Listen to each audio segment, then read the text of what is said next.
The marble floors of Kensington Palace have witnessed centuries of secrets, but none as devastating as the one discovered on that fateful Tuesday morning. When Lady Catherine Windsor, beloved by millions as the people's princess, collapsed during what should have been a routine charity appearance, the world held its breath. But what the royal guard found hidden in her private chambers would shake the very foundations of the monarchy itself. Behind the golden gates and pristine public image lay a web of deception so intricate that it threatened to destroy not just one woman's reputation, but the entire royal legacy. This is the story of how a single moment of weakness exposed decades of carefully buried truths, and how the most trusted member of the royal family became the center of a scandal that would change everything. What you're about to read will challenge everything you thought you knew about life behind palace walls. The truth is far more complex, dangerous, and heartbreaking than any fairy tale ever told. The morning sun cast long shadows across the manicured gardens of Kensington Palace as Lady Catherine Windsor adjusted her pearl necklace one final time. Alices of times, before the careful application of makeup to hide the sleepless nights, the practiced smile that never quite reached her eyes, and the elegant posture that had become second nature after 15 years of royal life. Today's charity event at the Children's Hospital was supposed to be routine, just another appearance in an endless schedule of public duties. Catherine stood before her bedroom mirror, studying her reflection with the critical eye of someone who knew that every photograph, every gesture, every expression would be scrutinized by millions. The woman looking back at her appeared flawless, the epitome of royal grace and dignity. But beneath the surface, storms were brewing that would soon shatter this carefully constructed facade. Her lady-in-waiting, Margaret, bustled around the room, gathering the day's essentials. "Your Royal Highness, the car will be ready in 10 minutes, she announced, her voice carrying the same efficient tone she had maintained for the past decade of service. Margaret had been with Catherine through marriages, divorces, scandals, and triumphs, as she was one of the few people who truly knew the weight that pressed down on Catherine's shoulders. "Thank you, Margaret," Catherine replied, her voice steady despite the tremor in her hands as she reached for her handbag. Inside that innocent-looking designer purse lay the source of her current torment, a small bottle of pills that had become both her salvation and her curse. The prescription had started innocently enough, a doctor's solution to help her cope with the overwhelming anxiety that came with constant public scrutiny. But what had begun as occasional relief had evolved into something far more dangerous. The drive to the hospital should have been peaceful, a moment of calm before the storm of public appearances. Instead, Catherine found herself fighting waves of nausea and dizziness that seemed to grow stronger with each passing mile. She pressed her fingers to her temples, trying to ease the throbbing headache that had become her constant companion. The medication that was supposed to help her function was now making it nearly impossible to think clearly. As the royal convoy pulled up to the Children's Hospital, crowds of well-wishers and photographers gathered behind the security barriers. The familiar sight of flashing cameras and eager faces usually filled Catherine with a mixture of warmth and obligation. Today, however, the noise seemed overwhelming. Each camera flashed like a lightning bolt piercing her consciousness. She stepped out of the car with practiced grace, her smile automatically engaging as she began the familiar routine of greeting hospital administrators and local dignitaries. The children's ward was her favorite type of engagement.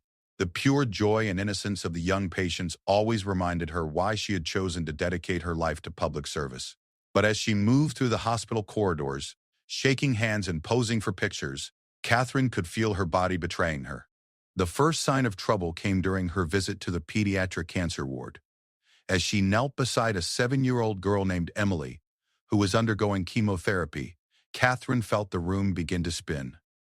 The little girl was showing her a drawing she had made, a picture of a princess with a crown, clearly meant to represent Catherine herself.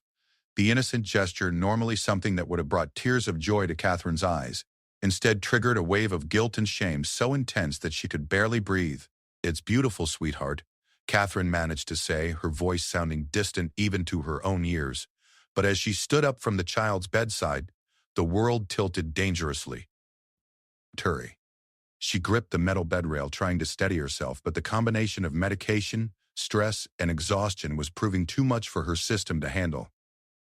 The hospital staff noticed immediately, but maintained their professional composure, unsure whether this was simply fatigue from a busy schedule or something more serious. Catherine's security detail, trained to spot potential threats from every angle, recognized the signs of distress but waited for her signal before intervening. Dr. Sarah Mullins, the head of pediatrics who was accompanying the royal tour, moved closer to Catherine with practiced discretion.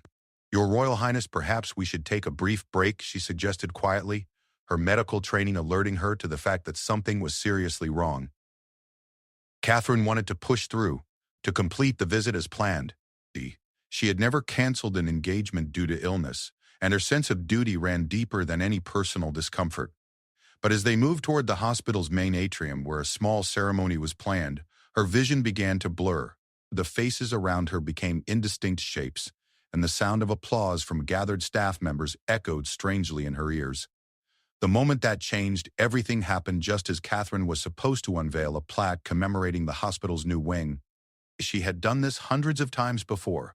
Pull the silk cord, smile for the cameras, say a few meaningful words about the importance of caring for children. But as she reached for the cord, her legs simply gave out beneath her. The collapse was sudden and dramatic. One moment she was standing gracefully before the assembled crowd, and the next she was crumpling to the marble floor like a marionette whose strings had been cut.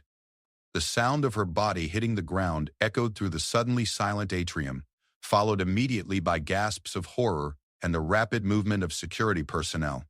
Margaret was the first to reach her, dropping to her knees beside Catherine's motionless form.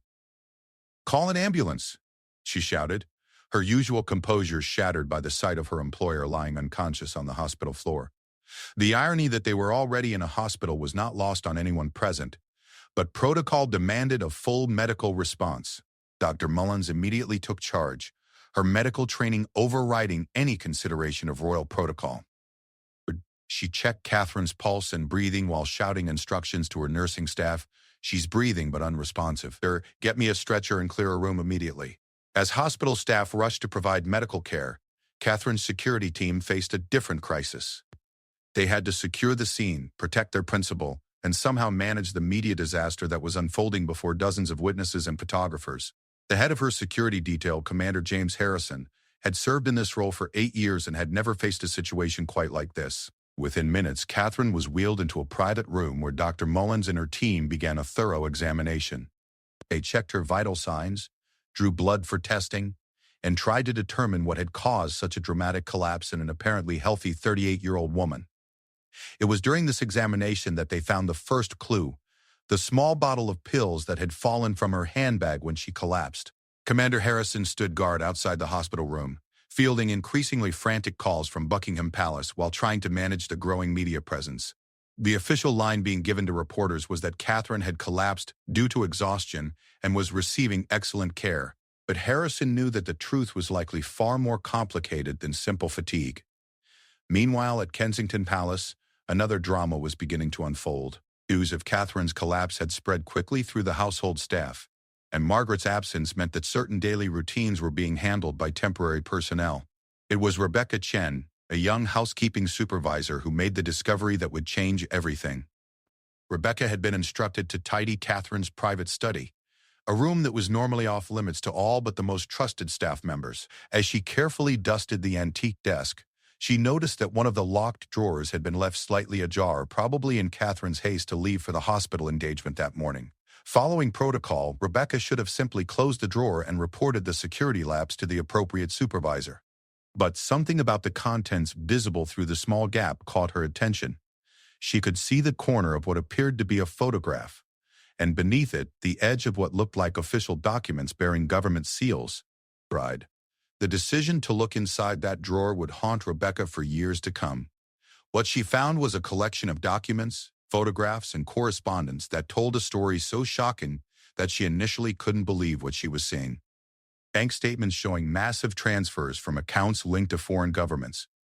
Photographs of Catherine in private meetings with individuals who, according to the accompanying notes, were representatives of hostile foreign powers.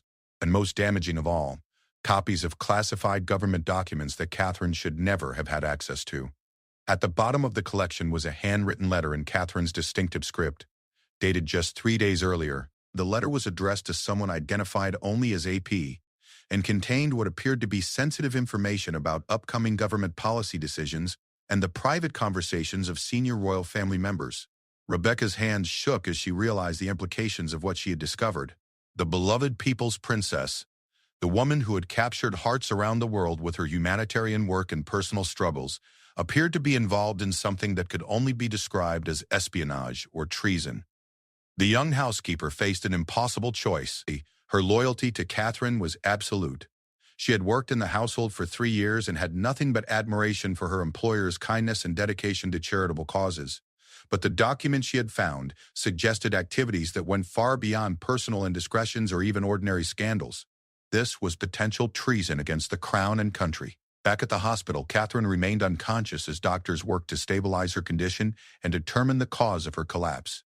The blood tests would take hours to complete, but Dr. Mullins already suspected that they would find evidence of pharmaceutical substances in levels that suggested either accidental overdose or deliberate misuse of prescription medications. Commander Harrison received a secure call from his counterpart at Buckingham Palace. The Queen had been informed of Catherine's collapse and was demanding hourly updates on her condition. More concerning was the fact that representatives from MI5, the Domestic Security Service, were asking questions about Catherine's recent activities and contacts. Harrison began to realize that this medical emergency might be connected to security issues he knew nothing about. As the day wore on, Catherine's condition remained stable but unchanged. The official medical bulletin released to the press mentioned exhaustion and dehydration, but made no reference to the medication found at the scene or the more troubling questions that were beginning to emerge from her personal effects.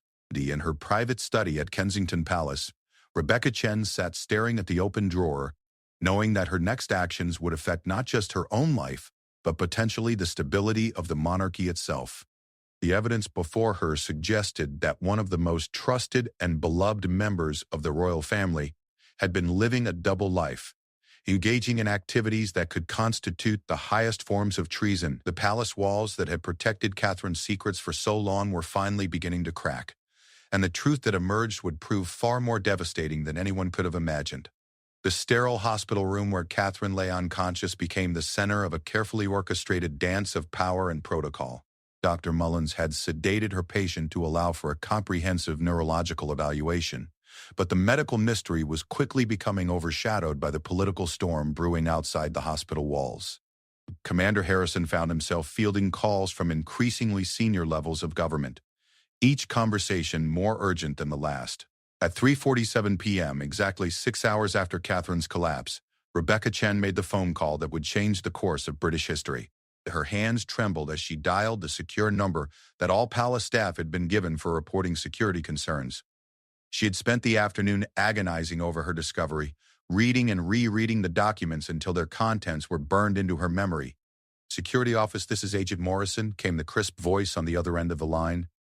"This is Rebecca Chen, housekeeping supervisor at Kensington Palace," she began, her voice barely above a whisper. "I need to report a situation. I found something that I think you need to see immediately." Within 30 minutes, Rebecca found herself face-to-face with Agent Morrison and his supervisor, Agent Collins, both of whom wore the kind of expressions that suggested they dealt with palace emergencies on a regular basis. That expression changed dramatically when Rebecca showed them the contents of Catherine's drawer. Agent Collins, a veteran of 23 years in royal protection, had seen everything from assassination attempts to embarrassing personal scandals. But as he examined the documents spread across Catherine's antique desk, his professional composure cracked for the first time in decades. The implications of what lay before him were staggering. "How long have you had access to this room?" Agent Morrison asked, his voice carefully controlled as he photographed each document with a specialized camera. 3 years, but I've never seen these before," Rebecca replied honestly. "The drawer is always locked. It was only opened today because she must have been in a hurry this morning." Service, a major investigation.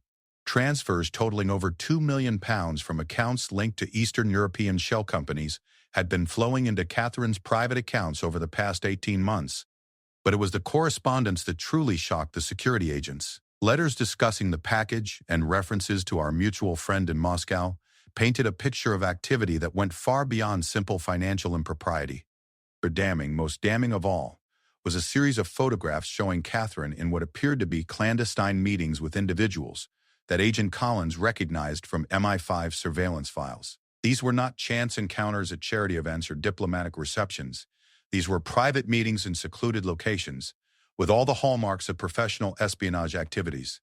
"Ma'am, I need you to understand something," Agent Collins said to Rebecca, his voice grave. "What you've shown us today has implications for national security.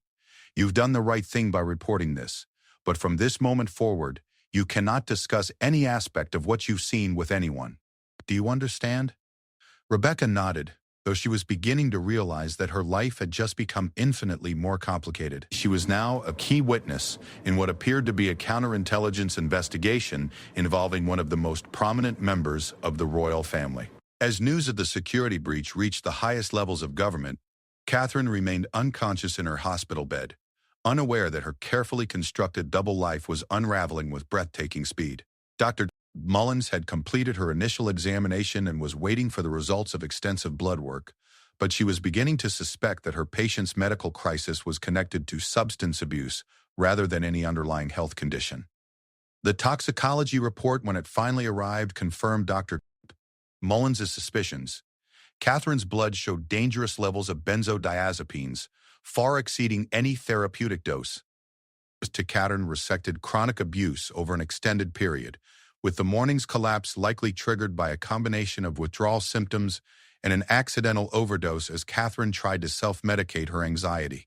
But the medical crisis was rapidly being overshadowed by the security investigation that was expanding by the hour.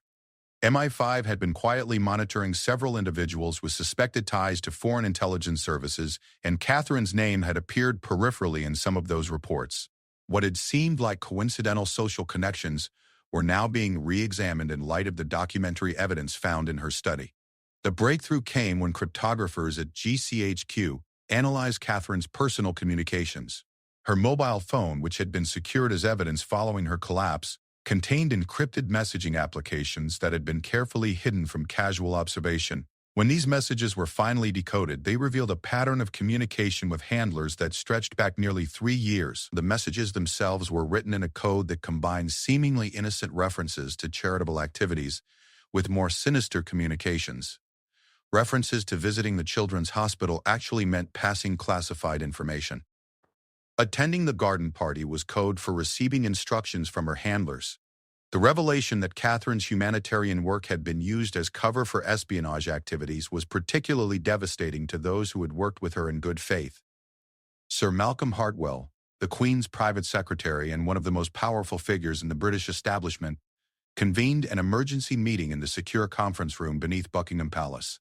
Present were the heads of MI5 and MI6, the Attorney General, the Commissioner of the Metropolitan Police, and Commander Harrison, who had been hastily recalled from the hospital.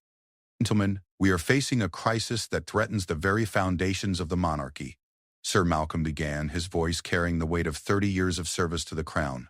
"The evidence suggests that Lady Catherine has been compromised by foreign intelligence services for an extended period. We need to understand the full scope of the damage and develop a strategy for containing the fallout." The MI5 director, a soft-spoken woman named Patricia Whitmore, laid out the timeline of Catherine's apparent recruitment. "Our preliminary analysis suggests that first contact was made approximately 4 years ago during her visit to Prague for a humanitarian conference. She was approached by an individual posing as a representative of an international children's charity, but who was actually a known operative of the SVR, Russian Foreign Intelligence. Catherine had not simply been passing along gossip or minor royal secrets. Her position had given her access to classified briefings about government policy, advanced knowledge of diplomatic initiatives, and intimate details about the private conversations and decision-making processes of the royal family. "What kind of information has been compromised?" asked the Attorney General, already considering the legal ramifications of what appeared to be the most serious case of royal treason in British history. Commander Harrison, who had spent years protecting Catherine and had developed genuine admiration for her public service, struggled to reconcile the evidence with his personal experience. Advanced copies of government policy announcements and detailed information about state visits and diplomatic meetings. If she's been sharing all of this, the damage to national security could be incalculable, finished the MI6 representative. Protocols of ongoing intelligence operations, diplomatic strategies, and potentially the security arrangements for heads of state. As the meeting continued into the evening, Catherine finally began to regain consciousness in her hospital room. Her first sensation was of overwhelming nausea, followed by the gradual awareness that she was connected to various monitoring devices. Dr. Mullins was at her bedside immediately, checking her responses and vital signs. "Where am I?" Catherine asked, her voice hoarse and confused. "You're in St. Mary's Hospital," Dr. Mullins replied gently. "You collapsed during your visit to the children's ward this morning. Do you remember what happened?" Catherine tried to focus her thoughts, but her memory of the morning's events was fragmentary and confused. She remembered arriving at the hospital, meeting with the young cancer patient, and then nothing. The gap in her memory was troubling, but even more concerning was the growing awareness that something had gone terribly wrong. "I need to speak with Commander Harrison," Catherine said, attempting to sit up despite her weakness. "I'm afraid that won't be possible right now," Dr. Mullins replied carefully. "You need to rest and allow your body to recover. We can discuss your schedule once you're feeling stronger."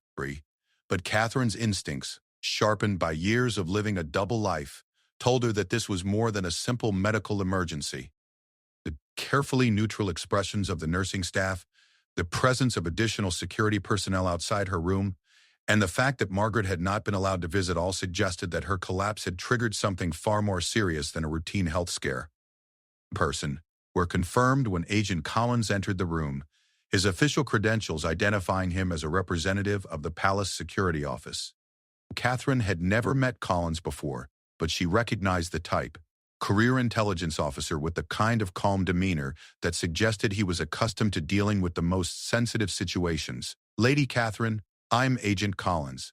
I need to speak with you about a security matter that has come to our attention."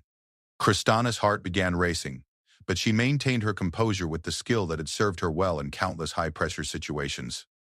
"I'm not sure what you mean, Agent Collins. Has there been a security breach at the palace?"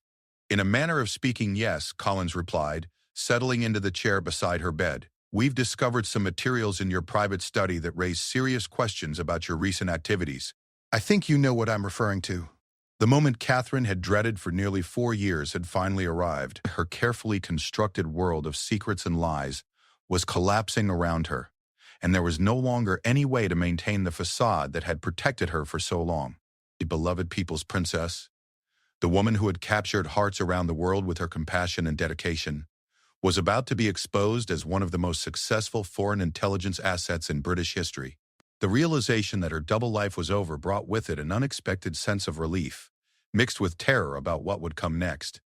Catherine closed her eyes and prepared to face the consequences of choices that had seemed so reasonable when she first made them, but which now appeared as the betrayal of everything she had once claimed to hold dear. Catherine stared at Agent Collins for a long moment, her mind racing through possible responses and escape routes that no longer existed. The man sitting beside her hospital bed represented the end of everything she had built over the past 15 years of royal life. But there would be no more charitable appearances, no more adoring crowds, no more carefully crafted public image. There would only be truth, consequences, and the devastating aftermath of choices that had seemed so logical at the time. "I suppose you want to know how it started," Catherine said finally, her voice barely above a whisper. Agent Collins activated a small recording device and placed it on the bedside table. "This conversation is being recorded for security purposes. You have the right to have legal counsel present, but given the sensitive nature of this matter, I would recommend that we speak privately first." Catherine almost laughed at the formality. Legal counsel, rights, procedures, as if any of that mattered now. The documents Collins had found would speak for themselves. Her life as she knew it was over, and the only question remaining was how much additional damage she could prevent by cooperating fully. "It began with David," she started, referring to her ex-husband, the Duke of Sussex, whose gambling debts had initially made them both vulnerable to outside pressure. "You probably don't know about the debts because we managed to keep them out of the press. But by 21 he owed over £3 million to some very unforgiving people." Agent Collins made notes but didn't interrupt as Catherine began to unravel the complex web of circumstances that had led to her recruitment as a foreign asset. The story she told was one of gradual compromise, small favors that grew into larger ones, and the inexorable slide from minor indiscretions to outright treason. The initial contact had indeed come during her humanitarian trip to Prague, just as MI5 had suspected. But it hadn't presented itself as espionage, rather as a business opportunity that could solve their mounting financial crisis. A consortium of international investors led by a charming Russian businessman named Alexei Petrov had offered to clear David's debts in exchange for what seemed like minor favors. They never asked for state secrets at first, Catherine explained, her voice growing stronger as she found an unexpected relief in finally telling the truth. It was just social information. Protest. Who would be at which events, what the family's travel plans were, that sort of thing. They said it was for security purposes, to coordinate their own business travel around royal schedules. The progression from innocent information sharing to active espionage had been so gradual that Catherine later realized she had been manipulated by professionals who understood exactly how to exploit her vulnerabilities. Each small transgression made the next one easier to justify, and each payment made it harder to extricate herself from the arrangement. "When did you first realize what you were really involved in?" Collins asked. Catherine closed her eyes, remembering the moment 18 months ago when any remaining illusions about her activities had been shattered. There was a briefing about new sanctions against Russian oligarchs. I was given advance details because some of them had been donors to my charities, and the palace wanted to ensure we weren't embarrassed by continued associations. When I passed that information along, they asked for supporting documents. The request for actual classified materials had represented a clear escalation, and Catherine had initially refused, but Petrov's organization had prepared for her reluctance. He reminded her of the financial benefits she had already received, the tax implications of undeclared income, and the devastating scandal that would destroy both her reputation and her children's futures if her cooperation became public. They made it clear that refusing was no longer an option, Catherine continued. But they also convinced me that what I was doing wasn't really harmful. They said the information would be used purely for defensive purposes, to protect Russian business interests from unfair targeting by the British government. Agent Collins recognized the classic pattern of asset recruitment and management. Team services were experts at helping their targets rationalize treasonous activities, providing justifications that allowed otherwise loyal citizens to betray their countries while maintaining their self-image as decent people. The scope of Catherine's intelligence activities became clearer as she detailed her communications with handlers over the past 3 years. She had provided advance warning of diplomatic initiatives, detailed briefings on the royal family's private positions on various policy matters, and even intelligence about security arrangements for visiting heads of state. Most damaging of all had been her role in compromising Operation Blackwater, a joint MI6-CIA operation targeting Russian money laundering networks in London.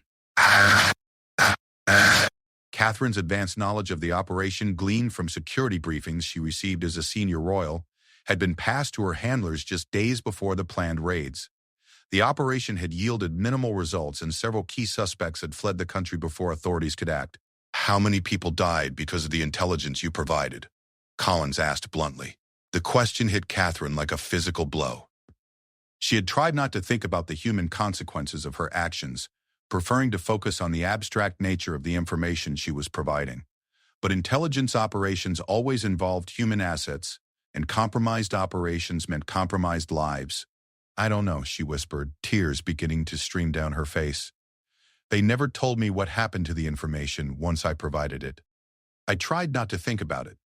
As Catherine continued her confession, a larger drama was unfolding in the secure conference rooms beneath Buckingham Palace. The president, the emergency session had been joined by representatives from the highest levels of government, including the Home Secretary and a representative from the Prime Minister's office. The decision about how to handle Catherine's exposure would ultimately require approval from Downing Street, but the royal household needed to develop recommendations immediately. Sir Malcolm Hartwell faced the most difficult briefing of his distinguished career. The Queen, now in her late 90s, had to be informed that one of her most trusted family members had been systematically betraying British interests for years. The conversation, conducted in the Queen's private study at Windsor Castle, was brief and devastating. "How long have we known about this?" the Queen asked after Sir Malcolm finished his summary of the evidence. "The discovery was made only this afternoon, Your Majesty." Collapse was triggered by the stress of maintaining her double life, combined with prescription drug dependency that may have been related to her psychological state. The Queen sat in silence for several minutes, processing the implications of what she had just learned. Catherine had been more than just another member of the royal family. She had been a trusted advisor, a confidant, and someone who had genuinely seemed to embody the values that the monarchy was supposed to represent. "What are our options, Malcolm?" the Queen finally asked. "The legal situation is complex, Your Majesty. Technically, Lady Catherine could be charged with treason, which still carries significant penalties under British law. However, the publicity surrounding such a trial would be devastating to the monarchy. The government will likely prefer a more discreet resolution. The preferred solution, as it emerged from subsequent discussions between palace officials and government representatives, would be a carefully managed exit that minimized public exposure while ensuring that Catherine could never again access sensitive information. She would be stripped of her royal titles, removed from all official duties, and subjected to ongoing surveillance to ensure she posed no future security risk. But first, investigators needed to understand the full extent of the damage and ensure that all of Catherine's intelligence contacts had been identified and neutralized. Agent Collins was tasked with conducting a comprehensive debriefing that would map out every aspect of her espionage activities. Back in the hospital room, Catherine's confession continued as she described the elaborate tradecraft she had learned to conceal her activities. Dead drops in Hyde Park, encrypted communications hidden within her charitable foundation's computer systems, and coded conversations that had taken place during public events that were broadcast live to millions of viewers around the world. "The irony is that my public role made the perfect cover," she explained. About helping disadvantaged children was actually passing state secrets to foreign handlers. The psychological toll of maintaining her double life had been enormous. The prescription drug dependency that had contributed to her collapse was directly related to the anxiety and guilt of living constantly on the edge of exposure. She had started taking medication to help her sleep, then to control panic attacks during public appearances, and finally just to function normally on a day-to-day basis. "Did you ever consider simply stopping?" Agent Collins asked. "Every day," Catherine replied without hesitation, "but they made it clear that retirement wasn't an option. And honestly, by that point, I wasn't sure I could survive the scandal if everything came out. At least while I was cooperating, I could maintain some control over the situation." As the debriefing continued into the evening, the full magnitude of Catherine's betrayal became clear. At peak, she had been one of the most successful intelligence assets in modern British history, providing her handlers with insights into the highest levels of government and the royal family that would have been impossible to obtain through any other means. The damage assessment would take weeks to complete, but preliminary estimates suggested that Catherine's activities had compromised dozens of ongoing operations, revealed the identities of British intelligence officers working abroad, and provided hostile foreign governments with detailed knowledge of British diplomatic and security strategies.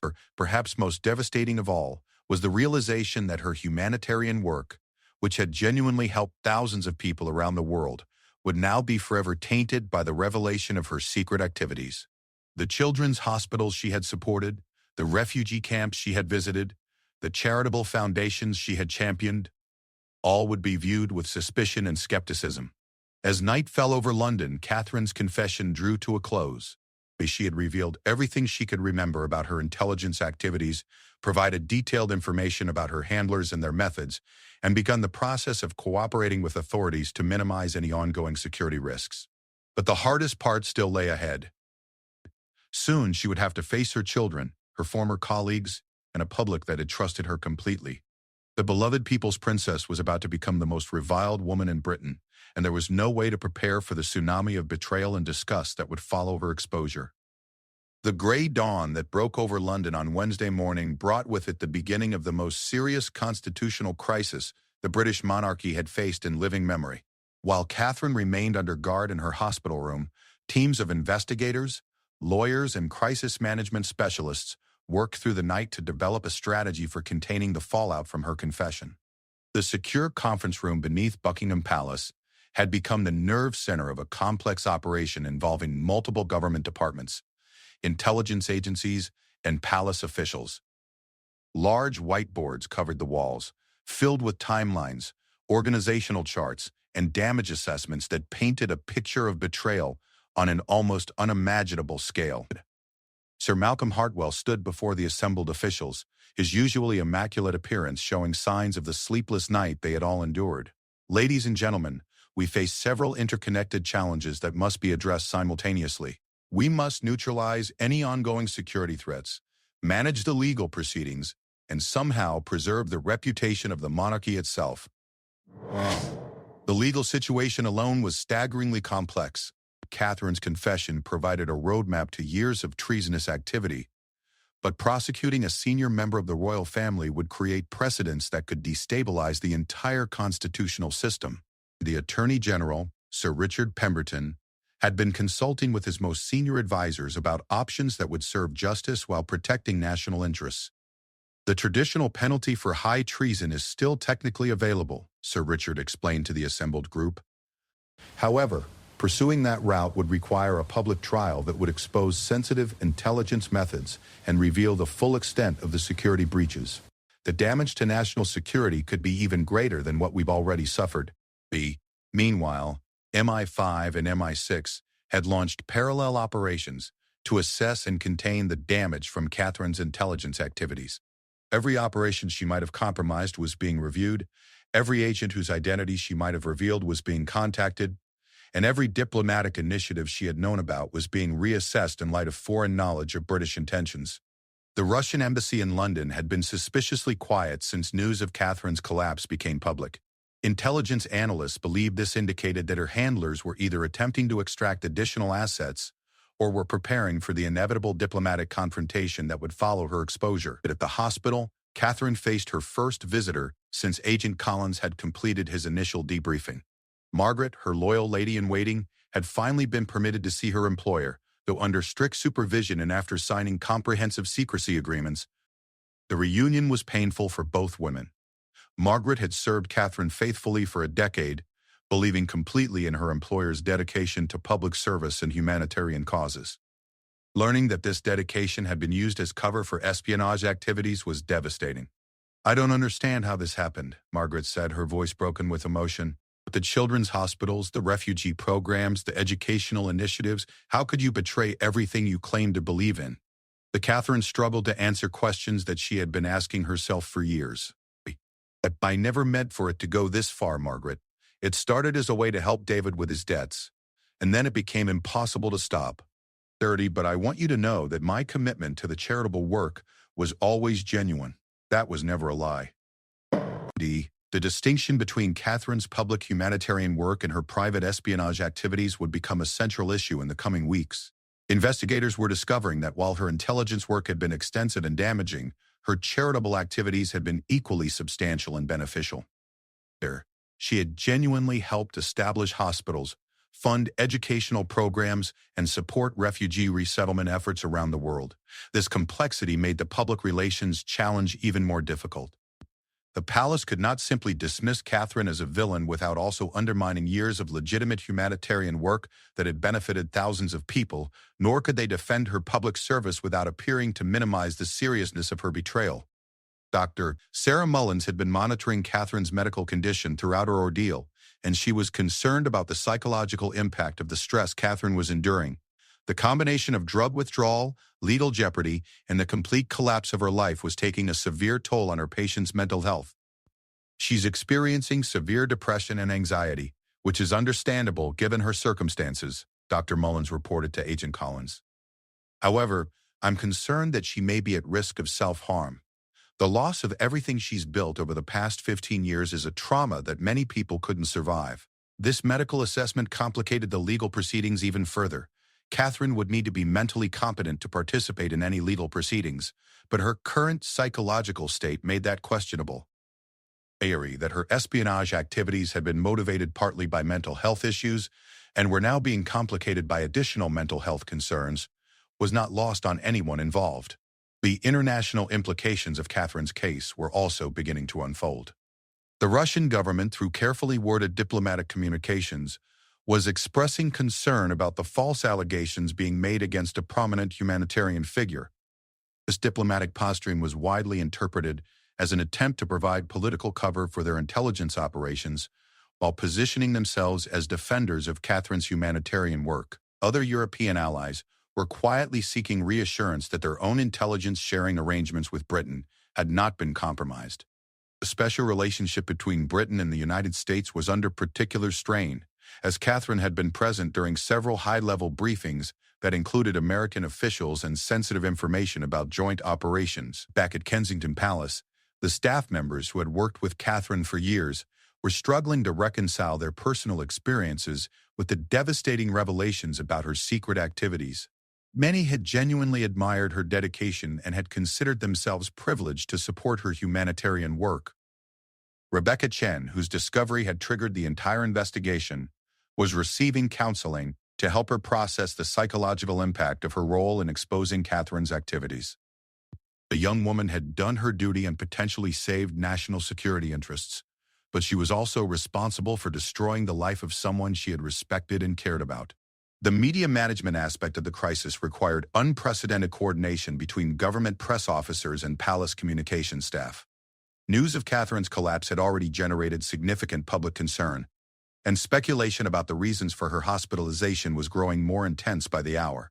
The official line remained that Catherine was being treated for exhaustion and dehydration, but experienced royal correspondents were beginning to sense that something more serious was involved. The unusually heavy security presence around the hospital, the cancellation of all her upcoming engagements, and the lack of the usual reassuring updates from palace officials all suggested a crisis far beyond simple fatigue. Palace's director of communications faced the impossible task of maintaining public confidence while concealing one of the most serious security breaches in modern British history. "We need to buy time while the security assessment is completed," he explained to his team, "but we also need to be prepared for the possibility that the truth will eventually become public." The question of how much information would ultimately become public knowledge remained unresolved, while the preference was clearly for a discreet resolution that would minimize damage to national security and the monarchy. The scale of Catherine's activities made it unlikely that everything could be kept secret indefinitely. Catherine's children, now adults pursuing their own careers, had been informed of the situation and were receiving protection from both security services and mental health professionals.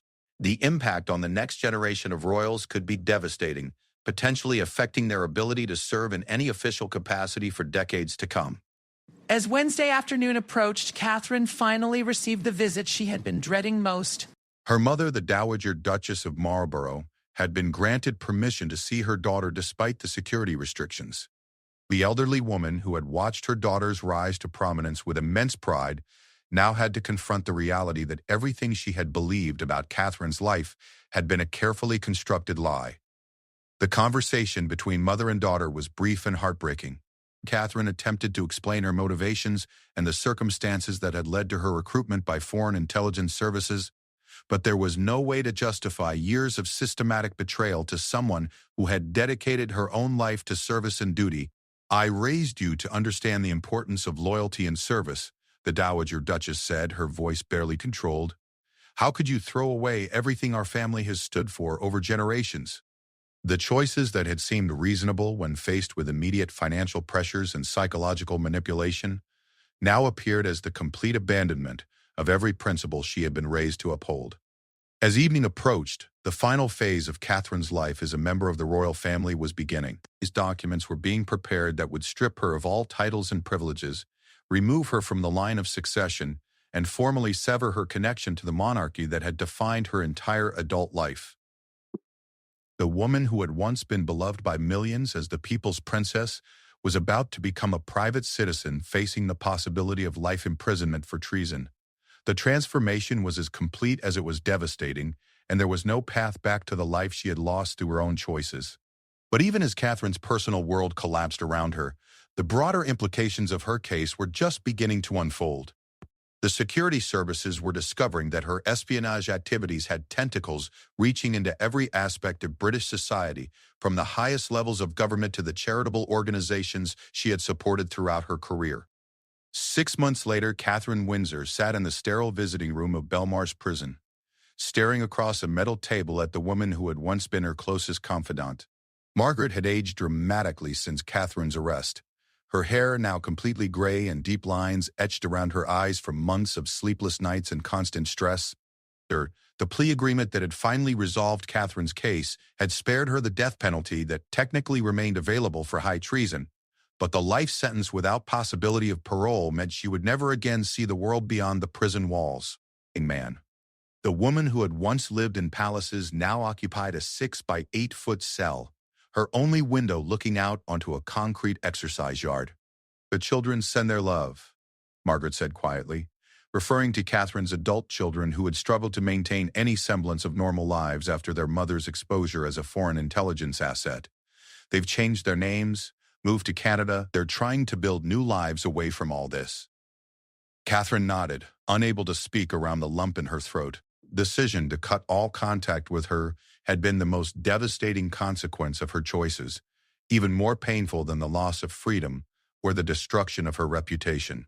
They had made it clear that they could never forgive her for the betrayal of everything they had been taught to believe about duty, honor, and service to the crown. The investigation that had followed Catherine's confession had revealed an intelligence disaster of unprecedented scope. Her handlers had used the information she provided to compromise dozens of British intelligence operations, leading to the deaths of at least 7 assets and the destruction of intelligence networks that had taken decades to develop. The diplomatic fallout had been equally severe. British relationships with key allies had been damaged by revelations about the extent to which sensitive shared intelligence had been compromised. The special relationship with the United States had suffered particular strain, with American intelligence officials questioning whether British security procedures were adequate to protect shared secrets. Perhaps most painful of all had been the impact on the charitable organizations that Catherine had genuinely supported throughout her career. Several foundations had been forced to close after donors withdrew support, uncertain whether their contributions had been used to fund legitimate humanitarian work or to provide cover for espionage activities. Thousands of beneficiaries around the world had lost access to programs that had genuinely improved their lives. The royal family itself had been severely wounded by the scandal. It had plummeted as citizens struggled to understand how someone so close to the center of power could have maintained a double life for years without detection. The Queen, in the final months of her life, had been forced to endure the humiliation of seeing her own security procedures exposed as fundamentally inadequate. "Do you ever wonder if it was worth it?"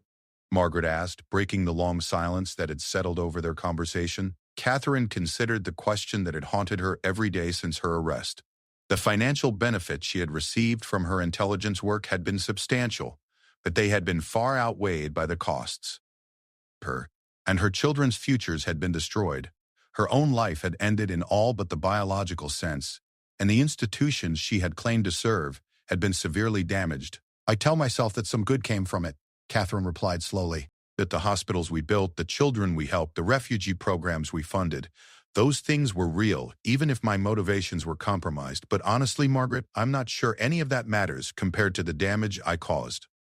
The broader security implications of Catherine's case had led to a comprehensive review of royal protection procedures and intelligence sharing protocols. New systems had been implemented to prevent any member of the royal family from accessing sensitive information without multiple levels of oversight and verification.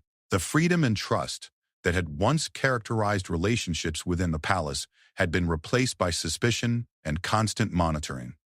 Agent Collins, who had conducted Catherine's initial interrogation, had been promoted to head a new counterintelligence unit, specifically designed to prevent similar security breaches. His report on the case had become required reading for intelligence professionals around the world, a case study in how personal vulnerabilities could be exploited to compromise even the most trusted individuals. The Russian intelligence services had never officially acknowledged Catherine's role as an asset, maintaining the fiction that she had been a legitimate humanitarian worker who had been unfairly targeted by British authorities. This denial had made it impossible to pursue diplomatic remedies or to recover any of the intelligence that had been compromised through her activities. Rebecca Chen, the young housekeeper whose discovery had initiated the investigation, had left royal service and moved to Australia, where she worked as a private security consultant. The psychological burden of her role in exposing Catherine's activities had taken a severe toll on her mental health, and she had struggled to reconcile her admiration for Catherine's public work with the devastating reality of her secret activities. The media coverage of Catherine's case had been relentless and brutal. Every aspect of her life had been dissected and analyzed, from her childhood and education to her marriage and charitable work. The woman who had once been celebrated as a paragon of compassion and dedication was now portrayed as the ultimate symbol of deception and betrayal. Documentary filmmakers, investigative journalists, and academic researchers had all attempted to understand how someone with Catherine's background and apparent values could have been recruited and maintained as a foreign intelligence asset. The consensus that emerged was that she had been the victim of sophisticated psychological manipulation, but also that she had made conscious choices that had led inevitably to the destruction of everything she claimed to value. The children who had once lined the streets to catch a glimpse of the people's princess now learned about her in history classes as an example of how personal weaknesses could compromise national security.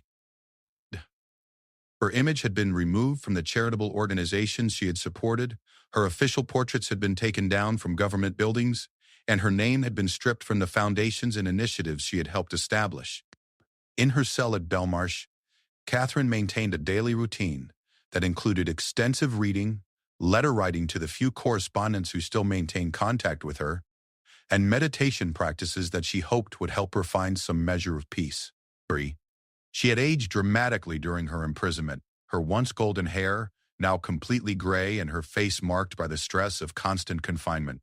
The revelation that had begun with a collapse at a children's hospital had ultimately exposed the largest intelligence breach in modern British history.